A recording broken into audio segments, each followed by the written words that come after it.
ছোট নিয়ম নীতি দিয়ে।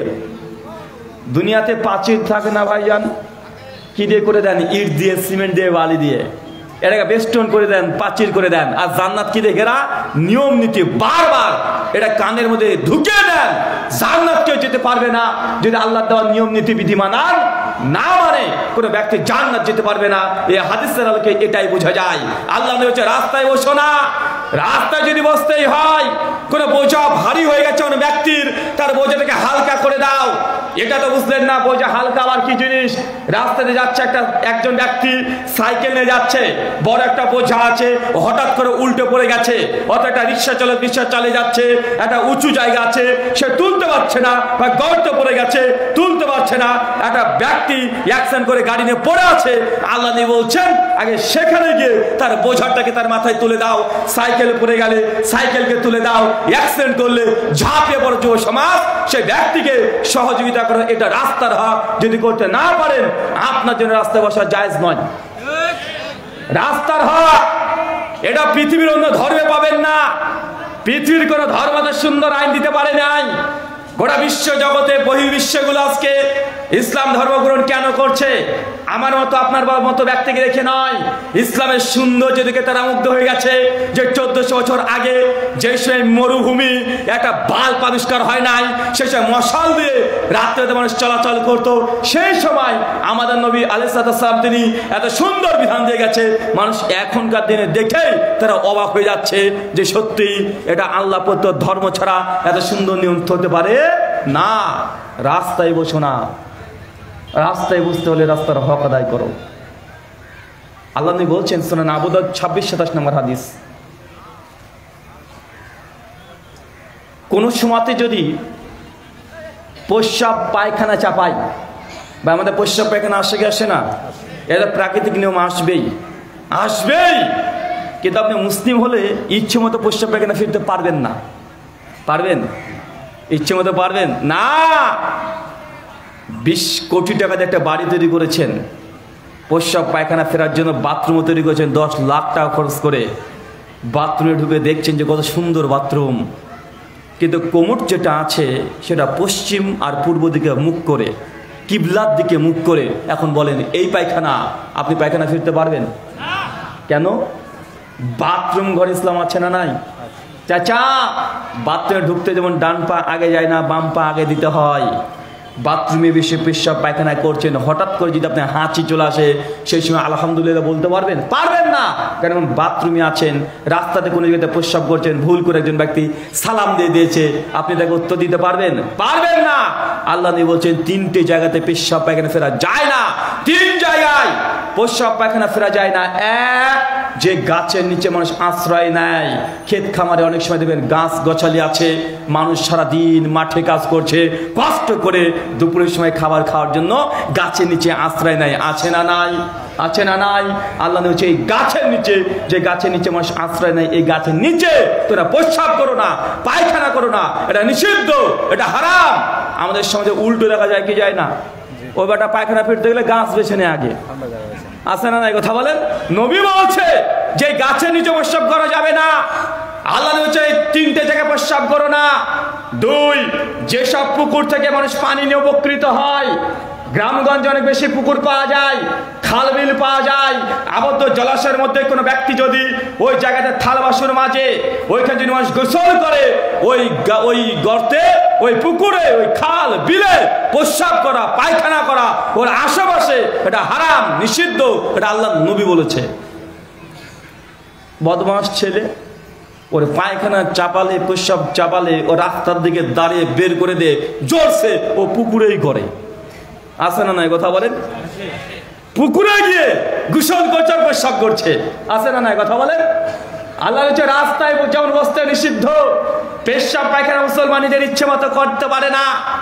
প্রস্রাব পায়খানা করতে হলে ইসলামের নিয়ম নীতিমালা আছে, আর এই নিয়ম নীতি দিয়ে আল্লাহ জান্নাতকে ঘিরে রেখেছে। আপনি মনে করেন না যে জান্নাত খুব সহজ বিষয়। জান্নাত অনেক সুন্দর জায়গা, আল্লাহ মনের মতো তৈরি করে রেখেছে। দুনিয়ার একটা ঘর তৈরি করতে গেলে এত কষ্ট, তো জান্নাত যেতে হলে একটু কম বেশি কষ্ট করতে হবে কি হবে না চাচা? কষ্ট আছে না নাই? জান্নাতকে আল্লাহ ঘিরে যে নিয়ম নীতি আর কষ্টমালা দিয়ে একটু আপনাকে কষ্ট করতে হবে। এই 30-40 বছর কষ্ট করলে অনন্তকালের জন্য জান্নাত আপনি পেয়ে যাবেন, আর যেখানে কোনো দুঃখ কষ্ট নাই। আচ্ছা, আপনাকে যদি বলি স্কুল জীবনের শিক্ষক বা অনেক ছাত্র আছে, আপনি 10 বছর 20 বছর ধরে কঠিন পরিশ্রম করে পড়াশোনা করছেন, কেন রে ভাই? ভাবছেন চাকরি পাবেন, চাকরি পেলে কি হবে? অনেক অনেক টাকা উপার্জন করবেন। তার জন্য আপনি 20 বছর 25 বছর আপনি পড়াশোনা করছেন, বাপ মা লাখ লাখ টাকা খরচ করছে, রাত ভোর আপনি পড়াশোনা করছেন। এত কষ্ট কেন? বাকি জীবনটা ভালো থাকার জন্য, তাই তো? তো এই দুনিয়াতে মাত্র 10, 20, 30 বছর, কত বছর যে হায়াত পাবেন তার ঠিক নেই, ক বছর আছে, কিন্তু অনন্তকালের জীবনের জন্য আমাদের এতটুকু কষ্ট করা যায় না চাচা? এতটুকু কষ্ট করা যায় না? অবশ্যই যায়। আল্লাহ নেই বলছেন, রাস্তাতে যদি কোনো ছোট গর্ত থাকে, কোনো গর্ত থাকে, এই গর্ত তোরা পেশাব করো না, কারণ এই গর্তের মধ্যে তোদের ভাই জিন থাকে। কে থাকে? জিন থাকে। আল্লাহ নেই বলছেন, যখন প্রস্রাব করবে যদি পানি না পাও, ঢিলা ব্যবহার করো, মানে ওই ইট অথবা এই মাটি এগুলো ব্যবহার করো, তবে হাড় আর গরুর গোবর ব্যবহার করো না। কি করতে হবে না? হাড় আর কি? গরুর গোবর। গোবর বোঝেন না? গরুর গোবর। সাবচি আসলে কেন বলছে এই হাড়গুলো আর গোবর হচ্ছে তোমাদের ভাই জিনদের খাবার, এগুলো জিনরা খায়, এটা যে তাদের খাবার। তারা যখন বিসমিল্লাহ বলে এই হাড়ের উপরে হাত রাখবে জিনরা, তখন ওই হাড়টা পুরো মাংসের দলা হয়ে যায়, আর তখন তারা বিসমিল্লাহ বলে খেয়ে নেয়। তার মানে আপনি হাড় দিয়ে গোবর দিয়ে আপনি প্রস্রাব পায়খানা করার পরে ইস্তেঞ্জা করতে পারবেন না। পায়খানা করতে হলেও ইসলামে 20 থেকে 25টা নিয়ম নীতি আছে, জান্নাত আছে এটা দিয়ে ঘেরা। আল্লাহ নবী এরপরে বলছেন, এরপর আল্লাহ জাহান্নাম সৃষ্টি করলেন। কি সৃষ্টি করলেন? জাহান্নাম। জাহান্নাম সৃষ্টি করার পরে আল্লাহ ফেরেশতা জিবরিল, জিবরিল যাও তো জাহান্নামকে দেখে এসে, এবার জান্নাত তো দেখেছো, জাহান্নাম দেখেছে, যাও। ফেরেশতা জিবরিল চলে গেছে জাহান্নাম দেখতে। জাহান্নামে ঢুকে দেখছে চতুর্দিকে গলগলে আগুন, এত তাপ, জাহান্নামের গর্জন, মানুষের চিৎকারের আওয়াজ, এত দুর্গন্ধ। জাহান্নাম দেখে ভীত সন্ত্রস্ত হয়ে জিবরাইল ছুটতে ছুটে চলে এসেছে। আল্লাহ, হে আমার প্রতিপালক, তোমার ইজ্জতের কসম, তোমার সম্মানের কসম, তুই জাহান্নামকে আমরা ঘিরে রেখে দিয়েছো। জাহান্নামে এত গর্জন করে মানুষ আর জিন যদি জাহান্নামের আযাব একবার কর্ণে শুনে নেয়, একবার শুনতে পায়, সে দুনিয়ার বিনিময়ে সে জাহান্নাম থেকে বাঁচতে চাইবে। জাহান্নাম এত ভয়ঙ্কর জায়গা। আল্লাহ তখন বলছে জিবরিল, জিবরিল যাও তো আরেকবার জাহান্নাম দেখে এসো। চাচা বলে তো আল্লাহ সুবহানাহু ওয়া তাআলা কবার করে পাঠাচ্ছে? দুবার করে পাঠাচ্ছে। ফেরেশতা জিবরিল তিনি আবারও চলে গেছেন জাহান্নামে। জাহান্নামকে চতুর্দিকে দেখছে আল্লাহ ঘিরে দিয়েছেন জাহান্নামকে। চারিদিকে আজকে প্যান্ডেল যেমন ঘেরা আছে, এবার জাহান্নামকে আল্লাহ সুবহানাহু ওয়া তাআলা ঘিরে দিয়েছেন। কি দিয়ে? নিজের মনের বাসনা দিয়ে, মনের ইচ্ছা দ্বারা জাহান্নামকে ঘেরা আছে। মানুষের মনের ইচ্ছা দ্বারা মন যা চায় তাই করবেন, চলে যাবেন জাহান্নাম। আল্লাহ যা ইচ্ছা পালন করবেন, চলে যাবেন জান্নাত। তবে জাহান্নাম কি দিয়ে ঘেরা? জাহান্নাম কি দিয়ে ঘেরা?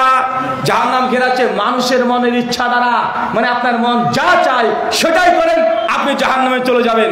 মানে চাচা 60 বছর বয়স আপনার হয়ে গেছে, 70 বছর আপনার বয়স হয়ে গেছে, 40 বছর ধরে আপনি মসজিদে নামাজ আদায় করেন, কিন্তু এখন বোধ জর্দা পান ছাড়তে পারেন নাই। এখন তো আপনি বিড়ি খান, আপনি মরার আগেও যদি বিড়ি হাতে নিয়ে মরেন, যে আপনি জাহান্নামে চলে যাবেন। 60 বছর হয়ে যাচ্ছে আপনার, 70-80 বছর পার হয়ে গেছে। এখন আপনি রোজা খোলার পরে আগে চায়ের দোকানে চলে যান, গিয়ে আপনি জর্দা দিয়ে পান খাচ্ছেন। মানে জর্দা পান যতক্ষণ না ঢুকছে আপনার পেটে ততক্ষণ আপনার ভালো লাগে না। এই আমল করলে এটা আপনার মনের ইচ্ছা দ্বারা ঘেরা আছে, আপনার মন যা চায় তাই করবেন, এর নামই হচ্ছে জাহান্নাম। আজকেই আপনার জর্দা খাওয়া ত্যাগ করতে হবে। সুনান ইবনে মাজাহ হাদিস নাম্বার 3376, আল্লাহ নবী বলছে কুল্লু মুস্কির খামরুন, কুল্লু খামরুন হারামুন। যেসব জিনিস খেলে নেশা হয় তার সবগুলো হারাম। এখন বলেন জর্দাতে নেশা আছে না নাই? জর্দাতে নেশা আছে না নাই? তো জর্দা যদি নেশা থাকে, মুসলমান দাড়িওয়ালা ব্যক্তি, টুপিওয়ালা ব্যক্তি, 50 বছরের মুসল্লি এই এখনো জর্দা খায় কিভাবে? যদি খান এটা আপনার ইচ্ছে দেখাচ্ছেন, মরবেই আপনাকে আগে জাহান্নাম যেতে হবে। আল্লাহ ক্ষমা করতে পারে, জাহান্নামে একদিনকার জন্য হলেও আপনাকে ঢোকাবে আল্লাহ। কারণ আপনি আল্লাহর ইচ্ছা পালন করেননি, মনের ইচ্ছা পালন করেছেন, আপনার জিহ্বার ইচ্ছা পালন করেছেন। এই জন্য 1 সেকেন্ডের জন্য হলেও আল্লাহ আপনাকে জাহান্নামে দিবেন। এখনই বন্ধ করতে হবে। আচ্ছা, বিড়ি কারা কারা খান একটু হাত তোলেন। কে কে বিড়ি খান হাত তোলেন। অনেকে আবার আছে খুব বুদ্ধিমান, হুজুর আমি তো বিড়ি খাই না তাই হাত তুলছি না, মানে ও সিগারেট খায়, ও ব্যানসন সিগারেট খায়, ওই জন্য হাত তুলছে না। না আমি তো বিড়ি খাই না, হুজুর তো বিড়ি করে কথা বলেছে। আচ্ছা, কারা কারা সিগারেট খান? কেউ খান না? মাশাআল্লাহ, সব জান্নাতে বসে আছে নাকি রে ভাই, সব ফেরেশতা বসে আছে এগুলো। কেউ বিড়ি সিগারেট খায় না, একজনও নাই। ভাইজান, বিড়ি সিগারেট জর্দা যেগুলো আছে প্রত্যেকটা হচ্ছে নেশাজাত দ্রব্য, এগুলো একবারও হাতে যেন না ওঠে। সুনান ইবনে মাজাহ 3388 নম্বর হাদিস, আল্লাহ নবী বলেছে যে খাবারকে আমি আল্লাহ হারাম করেছি তার ব্যবসাও হারাম, অতএব বিড়ি সিগারেট জর্দার ব্যবসাও হারাম। এলাকার যুব সমাজ, তরুণ সমাজ যারা আছো, তোমাদের দায়িত্ব কি তুমি যেমন এখানে বিড়ি সিগারেট বিক্রি করতে দেওয়া যাবে না, নিষিদ্ধ, এটা একদম হারাম। এলাকাতে যদি কোনো বেশ্যাখানা তৈরি হয়ে যায়, আপনাদের গ্রামে যদি কোনো বেশ্যাখানা তৈরি হয়ে যায়, এলাকার যুবকরা কি বেশ্যাখানা পতিতালয় তৈরি করতে দেবে না ভেঙে তুলে দেবে? কথা বলেন। এলাকাতে কেউ যদি শুয়োরের গোস্ত বিক্রি করতে শুরু করে দেয়, শুয়োরের গোস্তের কষাইখানা তৈরি করে দেয়, মুসলিম তরুণ সমাজ এই শুয়োরের গোস্তের দোকান এলাকাতে থাকবে না একদম উপরে তুলে ফেলতে হবে। তো আল্লাহ সুবহানাহু ওয়া তাআলা যে আয়াতে মদকে হারাম করেছে, ওই আয়াতে আল্লাহ সুবহানাহু ওয়া তাআলা শুয়োরের গোশত হারাম করেছে। তাহলে তুমি যে এখনো বিড়ি সিগারেট জর্দায় এখনো চলছে, এই ব্যবসা যেন হালাল নয়, ব্যবসা থেকে যা উপার্জন হবে এটাও হারাম। যে খাচ্ছে সে হারাম কাজ করছে। তাই এলাকাতে কোনো নেশাজাত দ্রব্যের প্যাকেটের জন্য পড়ে না থাকে। এটা যুবকদের দায়িত্ব। কার দায়িত্ব? যুবকদের দায়িত্ব। কেন? জাহান্নাম ঘেরা আছে মানুষের মনের বাসনা দ্বারা, মন যা চায় তাই করবেন, এটার নামই জাহান্নাম। জি, আজ তো 13 ফেব্রুয়ারি, কাল কি? কাল কি? কালকে সব হচ্ছে কি দিবস? কালকে হচ্ছে ধর্ষণ দিবস। এর আগে ছিল কিস ডে, মানে চুমাচুমি করবে প্রথমে। তারপর কয়েকদিন আগে চলে গেল হাগ ডে, মানে হাগ মানে চাচা হাগু করা না, এই হাগ মানে ইংলিশ শব্দ, মানে জড়িয়ে ধরা, কুলাকুলি করা, এটাও চলে গেছে। এমন কিস ডে চলে গেল, হাগ ডে চলে গেল, এরপরে শেষে যেটা পড়ে আছে সেটা কি ডে? ধর্ষণ ডে। মানে 14 ফেব্রুয়ারি ভালোবাসা দিবস নয়, এটা ধর্ষণ দিবস, ব্যভিচার দিবস। এই দিনকে মুসলমানের বাচ্চা পায়ে তলে রেখে উপরে দাঁড়িয়ে থাকতে হবে। পোস্টার তৈরি করবে আজকে রাত্রের মধ্যে, 14 ফেব্রুয়ারি বেশ্যা দিবস, গোটা এলাকাতে পোস্টার মেরে দিবে।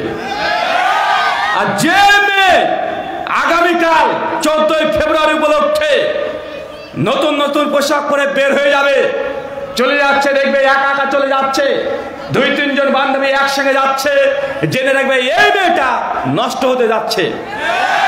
ওকে চিহ্নিত করে রেখে দেবা, ওকে বিয়ের প্রস্তাব কেউ যেন না দেয়, ওকে একদম পুরো বয়কট করে দিতে হবে। কারণ 14 ফেব্রুয়ারি ভালো করে সাজগোজ করে করে ভদ্র ঘরের মেয়েরা, মুসলিম মেয়েরা, পরিষ্কার মেয়েরা বের হতে পারে না। অন্তত কালকের জন্য 14 ফেব্রুয়ারি একজন মেয়ের জন্য বাড়ি থেকে না বের হয়, এর প্রস্তুতি নিতে হবে।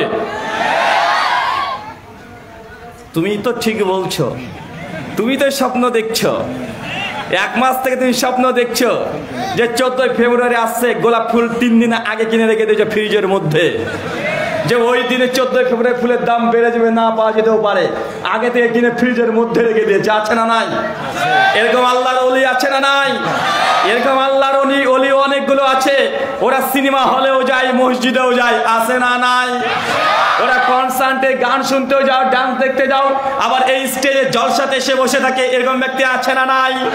তাই তোমাকে বলছি 14ই ফেব্রুয়ারি উপলক্ষে তুমি যদি মনে করো যে না, তুমি প্রায় 1 মাস থেকে অপেক্ষা করছো যে তোমার গার্লফ্রেন্ডকে একটা গোলাপ ফুল দিবে, তারপর মোটরসাইকেল বাইকে নিয়ে ঘুরতে যাবে, একদম রাত ছেড়ে চলে যাবে পদ্মা নদীর ধারে, ওখানে ঘোরাঘুরি করবে, এই যা স্বপ্ন দেখছো, তারপর অন্ধকার হবে, মোটরসাইকেলে বারবার ব্রেক মারবে, চুম্মা চাম্মা করবা, আরো যদি পারো একটা ঘর ভাড়া দিয়ে তার সঙ্গে শুয়ে থাকবা। যত স্বপ্ন যুবক তুমি দেখেছো, জেনে রাখো তোমারও বোনকে নিয়ে হ্যাবলার বেটা ক্যাবলায় একই স্বপ্ন দেখছে। তুমি যেমন অন্যের বোনকে নিয়ে স্বপ্ন দেখছে 14 ফেব্রুয়ারি, তোমার বোনকে নিয়ে অন্য কেউ আরেকজন স্বপ্ন দেখছে তোমার বোনকে নিয়ে কালকে ভেঙে যাবে। তাই পৃথিবী হচ্ছে আয়নার মতো, যেমন তুমি চাইবে তেমনই তুমি পেয়ে যাবে। আর যুবকরা বলছে হুজুর দেখেন, আসলে এই মেয়েটা কিন্তু আমার গার্লফ্রেন্ড নয়, আসলে মেয়ে আমার এটা একটা বান্ধবী, খুব ক্লোজ ফ্রেন্ড। মানে এই girlfriend, only friend, just friend, মানে কত রকমের ফ্রেন্ড। মানে মেয়েটা আমার এমনি ভালোবাসা ওই ধরনের না, মানে প্রেমের ভালোবাসা না, মেয়েটা আমার এমনি মেয়ে বান্ধবী, খুব ভালো লাগে তাই বান্ধবী। কেন রে ভাই, বান্ধবী কার হয়? মেয়েদের মেয়ে বান্ধবী, তোর তো বন্ধু হবে, তুই ট্রান্সজেন্ডার নাকি? হ্যাঁ, আরে তুমি তো পুরুষ মানুষ, ছেলে মানুষ, ছেলের সঙ্গে তোমার বন্ধুত্ব হবে। তুমি ছেলে মানুষ, তোমার মেয়ে বান্ধবী থাকবে কেন? তুমি কি ট্রান্সজেন্ডার? ট্রান্সজেন্ডার বোঝেন না ভাইজান? মানে দেখতে পুরুষ, ওর ভেতরের চেন খুললেও তাই পাওয়া যাবে, ওর দাড়ি গুবো উঠেছে, কিন্তু বলছে না যদি দেখতে পুরুষের মতো, কিন্তু ভেতর ভেতর আমি নারী, অতএব আমি পুরুষ মনে হলেও আমি নারী, অতএব মেয়ে মানুষকে বিয়ে করবো। আছে না নাই? আছে না নাই? মানে এটা যে সমাজে চলছে। তাই তোমাদেরকে আমি আগেই বলেছি 14ই ফেব্রুয়ারি আগামীকাল তুমি যদি বড় ভাই হয়ে থাকো, আপনি যদি বাপ হয়ে থাকেন, আপনি যদি দাদা হয়ে থাকেন, আপনার দায়িত্ব আপনার মেয়েকে, নাতিকে, বোনকে কালকের জন্য বাড়ি থেকে বের হতে দেবেন না।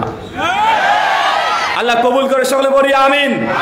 জাহান্নাম ঘেরা আছে মনের বাসনা দ্বারা, জাহান্নাম যেতে হলে বেশি কিছু করতে হয় না।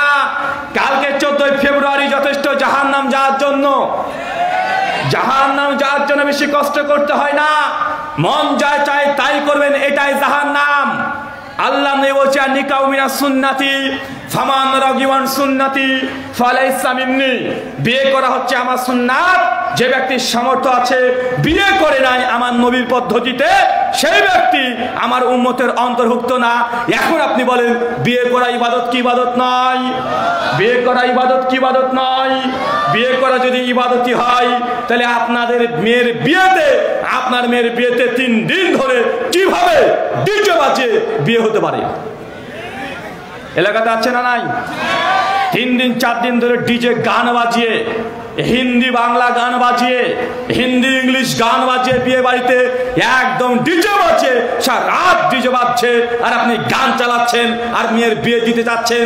ভাইজান, বিয়েতে গান বাজিয়ে যদি আপনি যদি বিয়ে দিয়ে দেন মেয়ের, তো বিয়ের প্রথমে আল্লাহকে নারাজ করেছেন, আল্লাহকে গুসা দিয়েছেন, আল্লাহ সুবহানাহু ওয়া তাআলার বিধানকে লঙ্ঘন করে আল্লাহকে নারাজ করে মেয়ের বিয়ে দিচ্ছেন। তো আপনার মেয়ের বিয়ে হলেও আপনার মেয়ের ডিভোর্স হবে না, তো কার মেয়ে হবে? আল্লাহকে আগে রাজি করান, আল্লাহর খুশি নিয়ে, আল্লাহ যাতে খুশি সেইভাবে বিয়ে দেন। মেয়ে তালাক হবে না। আল্লাহকে বেজার করে দিয়ে, নারাজ করে দিয়ে, আল্লাহর আইনকে লঙ্ঘন করে মেয়ে যদি বিয়ে দেন, আপনার মেয়ে 7 বার বিয়ে হবে। সুনান আবু দাউদ 570 নম্বর হাদিস। আপনাদের এলাকায় বিয়ের আগের দিন হলুদ চলে? হলুদ চলে? কিভাবে হলুদ মাখায়? ছেলে মানুষ যখন বিয়ে করে, 26 বছরের বুড়ো ধেরে খোকা, ও হচ্ছে বিয়ে করবে, কিন্তু বিয়ের দিন বেচারা আর গোসল করতে পারে না। এখন এই বলদকে গোসল দেওয়ার জন্য পাড়ার ভাবিগুলো লাগে, আছে না নাই? এই বলদ নাকি বিয়ে করতে যাবে, বলদ বিয়ের দিনে আর গোসল করতে পারে না। পাড়ার হুজুররা এসে পারাসারি ভাবিরা এসে আর বিভিন্ন মেয়েরা এসে এই বলদকে এখন গোসল করে দিচ্ছে। কুরবানির আগে একটা ছাগল আছে, গরু আছে, এরকে ভাই এই বলদগুলোকে গোসল করাতে হয় না? মানুষ গোসল করে দেয়। দেখেন এ বিয়ে করতে এই বলদকে গোসল করাতে হয়। এর কি বিয়ে করা জায়েজ? যে গোসল করতে পারে না, একা একা ভাবি লাগে, এর জন্য গোসল করা, এর জন্য বিয়ে করা জায়েজ? আরে তোর জন্য বিয়ে করা জায়েজ না, তুই রোজা পালন কর। হলুদ প্রথা সমাজে আছে না ভাইজান? একটা 24 বছরের মেয়ে কালকে বিয়ে, আজকে হলুদ শাড়ি পরে দিয়ে একদম অর্ধলঙ্গ অবস্থায় বসে ওরা পাড়ার মানুষ টাপ্পুর দিয়ে মেয়েটাকে হলুদ মাখাচ্ছে, মেয়েটার গোপন গোপন জায়গাতে হাত দিচ্ছে। আছে না নাই? আছে। আল্লাহ নবী বলছে সুনান আবু দাউদ 574 নম্বর হাদিস, দুইজন ছেলে যদি বড় হয়ে যায়, কোন ছেলেও যদি বয়স যদি 10 হয়ে যায়, আল্লাহ নবী বলছে তাদের বিছানা আলাদা করে দাও। মানে দুই ভাই এক বিছানায় ঘুমাতে পারবে না। কি বুঝলেন চাচা? দুই ভাইও যদি হয়, দুই বোনও যদি হয়, বয়স যদি 10 হয়ে যায়, এক বিছানায় এক খাটে ঘুমাতে পারবে না। আল্লাহ হচ্ছে বিছানা আলাদা করে দাও। যদি বিছানা আলাদা করার সামর্থ্য না থাকে, অন্তত দুটো আলাদা চাদর দিয়ে দাও। কেন? কারণ ছেলে যখন বড় হয়ে গেছে, দুই বোন যখন বড় হয়ে গেছে, রাত্রে যখন একাকি ঘরে ঘুমাবে, তখন এক ভাই শরীরের সঙ্গে আর এক ভাই শরীর ঘষাঘষি হতে পারে। এখান থেকে শয়তান সে ওয়াসওয়াসা নিতে পারে, খারাপ নোংরা জায়গাতে চলে যেতে পারে। এই জন্য আল্লাহ নবী বলছেন এক বিছানায় ঘুমানো জায়েজ না, এক বিছানা হলেও চাদর যেন আলাদা থাকে। কেন? দুই ভাইয়ের জন্য শরীরের সঙ্গে শরীর ঘষাঘষি না লাগে। এখন এই হাদিস যদি এটা সহি, তাহলে আপনি বলেন আপনার মেয়েকে পাড়ার মেয়েগুলো এসে শরীরে ডলে ডলে হলুদ লাগাচ্ছে, এটা জায়েজ হয় কিভাবে? কথা মনে আপনাদের কষ্ট হয়ে যাচ্ছে নাকি? যে হুজুর বলেন কি বিয়েতে হলুদ মাখবো না, বিয়ে হলো কিভাবে? বিয়েতে যদি একটু হলুদ না মাখায়, একটু যদি ডান্স নিয়ে আসেন, এদিকে নিয়ে আসেন। এই ক্যামেরাম্যান ঘোরাও তো, ওই ছেলেটাকে ফোকাস করো, ছেলেটাকে ফোকাস করো। আর আপনার একজন বলে দেন, না না নাম নাম বলো তো, আপনি মাইকে বলে দেন। আর ওই ক্যামেরাতে দেখান, ওর মাকে দেখেন। একটু সরেন, অবশ্যই ওই করছে। প্রজেক্টর থাকলে প্রজেক্টরে ধরেন ছেলেটাকে।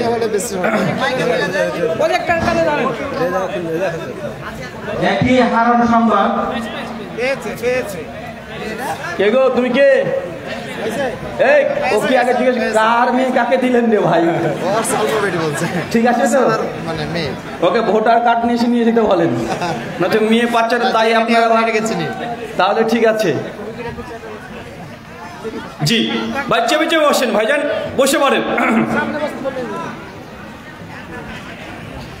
সম্মানিত সুধী, যে কথা বলছিলাম, জাহান্নাম কি দেখে আছে বলেন তো আবার? মনের বাসনা দ্বারা মন যা চায় তাই করবেন, এটার নামই জাহান্নাম। এখন জাহান্নামী আমলের কথা বলতে গেলে আপনি বুঝে নেন, আপনার মন যেটা যাচ্ছে এটাই জাহান্নামে যাওয়ার জন্য আপনার মন চাচ্ছে।